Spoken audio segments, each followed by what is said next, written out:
The prisoner suddenly heard strange noises coming from his cell. He crouched down to listen carefully. To his surprise, the ground began to bulge upward. The prisoner jumped back, staring at the ground in disbelief. Soon, the stone slabs cracked apart. Strange creatures began to emerge. The prisoner was terrified and at a loss for what to do. The creature that emerged turned its head. It was an elderly man with a head full of white hair. It turned out he was also a prisoner here and had been digging a tunnel for 5 years, planning an escape. However, he had accidentally dug in the wrong direction. But instead of being angry, the old man approached Mark to comfort him and even asked for his help to see the sunlight again. Once Mark calmed down, the old man invited him to his cell. It was much larger than Mark's cell, with some furniture and many books. The old man then invited Mark to join his escape team. If they changed direction and kept digging, they could escape in just a few years. At first, Mark thought it was impossible and refused to join, but the old man promised to teach him everything he knew. Upon hearing this, Mark agreed immediately. The prison window opened twice a day, once in the morning to collect garbage and once at night to deliver food.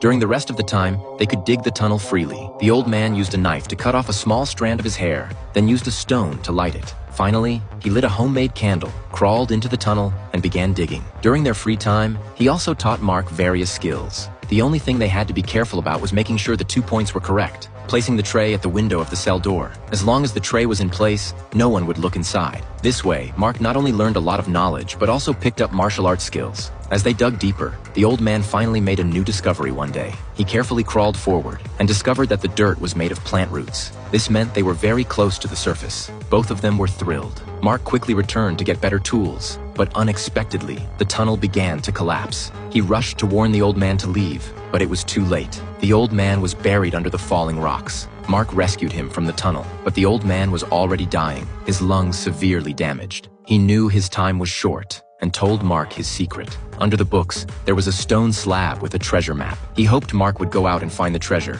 doing good deeds along the way. Mark didn't have time to mourn, because footsteps were heard outside. He quickly hid in the corner. The guard came to deliver the food, but couldn't find the tray on the floor. He kicked the door, but got no response. When he crouched down to look, he realized something was wrong, so he hurried back to get help. During this time, Mark quickly covered the tunnel entrance, then hid in the passage. The guards discovered the old man's death and put his body in a bag to carry it away. After tying it with a rope, they went to notify the warden. Mark used this time to bid the old man a final farewell. Suddenly, he had a bold idea.